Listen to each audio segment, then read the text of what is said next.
On a windswept cliff overlooking the tumultuous embrace of the sea stood the grey sentinel. It was a lighthouse, ancient and weathered, its stone surface etched with the passage of countless storms.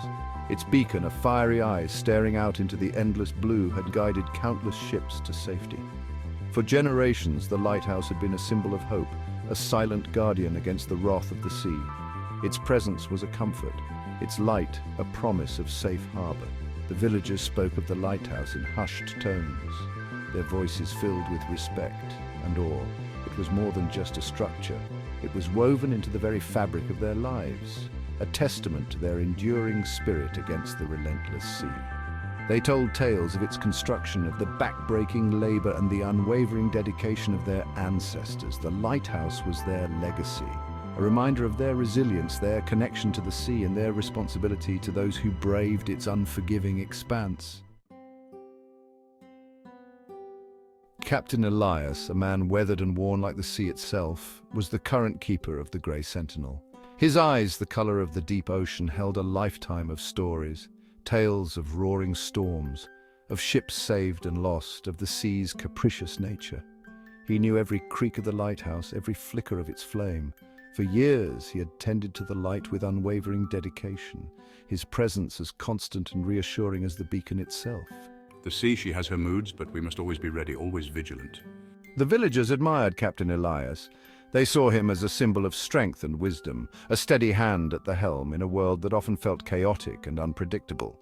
He was their protector, their guide, their connection to the vast and mysterious ocean. When children visited the lighthouse, their eyes wide with wonder, Captain Elias would share tales of his adventures at sea, his voice deep and calming, his words painting vivid pictures in their young minds. One night, a fierce storm rolled in, its fury echoing the rage of 1,000 thunderclaps. The wind howled like a banshee, whipping the sea into a frenzy of whitecaps.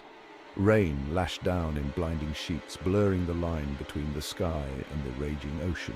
The grey sentinel, buffeted by the storm's ferocity, seemed to tremble on its foundations. The usually comforting beam of light was absent, lost in the storm's fury. Where is the light? We can't see the lighthouse. We're lost. Caught in this tempest was the Silver Serpent, a merchant ship laden with goods, her sails tattered, her mast groaning under the relentless assault of the wind. The ship was lost, tossed about like a toy in the grip of a furious child. The crew, their faces etched with fear, struggled to maintain control, their hopes dwindling with each crashing wave. They desperately searched for the Grey Sentinel's light, their only hope in the face of the raging storm. But the storm had swallowed even the lighthouse's beacon, leaving them adrift in a sea of darkness and despair. Isabella, a young girl with eyes as bright as the stars, felt a chill creep into her heart as she listened to the storm's fury. The village huddled in the darkness, the storm's roar a constant reminder of the sea's power. The absence of the Grey Sentinel's light cast a pall over the village, a silent testament to the danger lurking just offshore. Isabella felt the fear that gripped her fellow villagers. The lack of the familiar light, usually a comforting presence, filled them with a sense of unease, of vulnerability. Why isn't the light shining? The storm is fierce, but the lighthouse has faced worse. She couldn't shake off the feeling that something was wrong. The storm was fierce, yes, but the Grey Sentinel had endured countless storms before. Why was its light absent tonight? The question gnawed at her, fueling her growing concern. Isabella, known for her adventurous spirit and her deep respect for the sea, decided to investigate. She pulled on her cloak, her young heart pounding with a mixture of fear and determination.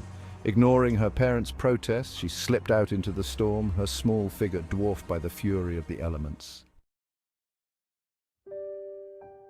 The wind tore at Isabella, trying to push her back, but she pressed on, her gaze fixed on the silhouette of the Grey Sentinel, a dark and brooding giant against the storm-tossed sky.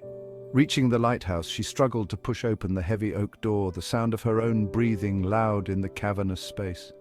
Inside, the air was thick with the smell of salt and something else, something unfamiliar and a hint of neglect. She found Captain Elias, his usually upright figure slumped, his eyes staring vacantly at the unlit lamp. He looked shrunken somehow, defeated. He hadn't noticed her arrival, lost in his own thoughts, his weathered face a mask of despair. Captain Elias, Isabella called out, her voice small but clear. He started as if startled by her presence. He turned slowly, his eyes widening with recognition. Isabella, what are you doing here, child? It's not safe. The light, Captain.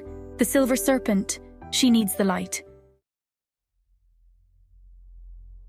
Her words seemed to jolt him back to the present. He looked at the unlit lamp, then back at her, a flicker of shame crossing his features. He'd always been so strong, so dependable. Seeing him like this filled Isabella with a strange sadness. She realized then that even the strongest, the wisest, could falter. The storm, it felt like the end. Even the light, it felt useless. His voice was hoarse, almost defeated. Isabella stepped closer, her gaze never leaving his. But the light is not about the storm, Captain. It's about what comes after. It's about hope. Her words seemed to rekindle a spark in his eyes. He straightened, his shoulders squaring with a familiar resolve. He looked at the unlit lamp, then at Isabella, a ghost of a smile touching his lips. You're right, Isabella. The light is about hope, and hope never dies. Together they worked to relight the lamp. It was a struggle, the storm's fury making their task almost impossible. But they persevered, their combined will a force against the elements. And then, with a sputtering cough, the lamp roared back to life, its brilliant beam slicing through the darkness, a beacon of hope piercing the heart of the storm. News of the Grey Sentinel's rekindled light spread through the village like wildfire. A collective sigh of relief swept through the storm-battered homes as the villagers, their faces illuminated by the returning glow, offered silent prayers of gratitude. The Silver Serpent, guided by the rekindled beam, weathered the storm, limping into the harbour at dawn, her crew hailing the Grey Sentinel and its keepers as their saviours. From that day forward, Isabella became Captain Elias's apprentice. Under his watchful eye, she learned the intricacies of the lighthouse, the art of reading the sea, the importance of vigilance and dedication. She learned that even the smallest among us can make a difference, and that even the strongest need help sometimes. The Grey Sentinel, once on the brink of darkness, was once again a symbol of hope and resilience. It stood tall against the elements, its light a beacon for ships lost at sea and for souls battered by life's storms. The villagers, inspired by Isabella's courage and Captain Elias's renewed dedication, rallied around their lighthouse, their spirits lifted by the knowledge that even in the darkest of times, light will always find a way. The lighthouse, with its steady beam, transcended its physical form. It was a reminder that even in the face of overwhelming odds, there was always hope. It was a testament to the enduring human spirit, the power of courage, and the importance of passing on knowledge to future generations. Captain Elias, his heart full of gratitude for the young girl who had reminded him of his purpose, shared with Isabella all he knew. He taught her that true wisdom lay in recognizing that even the most experienced could falter, and that asking for help was not a sign of weakness but a testament to one's humanity. Isabella, remember, even the strongest of us can stumble. It's not weakness to seek help. It's a sign of our shared humanity. Isabella, in turn, taught the aging captain the importance of hope, reminding him that even in the face of despair, there was always a reason to keep fighting, to keep the light burning. Captain, never forget, there is always a reason to keep the light burning, even when the night seems darkest. Their bond, forged in the heart of the storm, became a beacon of its own, illuminating the importance of connection, of community, and the enduring power of the human spirit.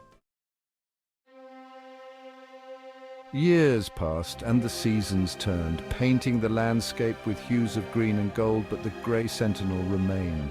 Its light, now tended by Isabella's capable hands, continued to pierce the darkness, a testament to the legacy passed down from one generation to the next.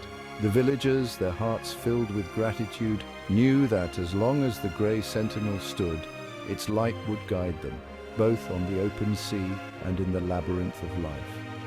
The story of the Grey Sentinel, Captain Elias and Isabella, became woven into the tapestry of the village, a reminder that even in the face of adversity, hope, courage, and the willingness to help one another could light the way.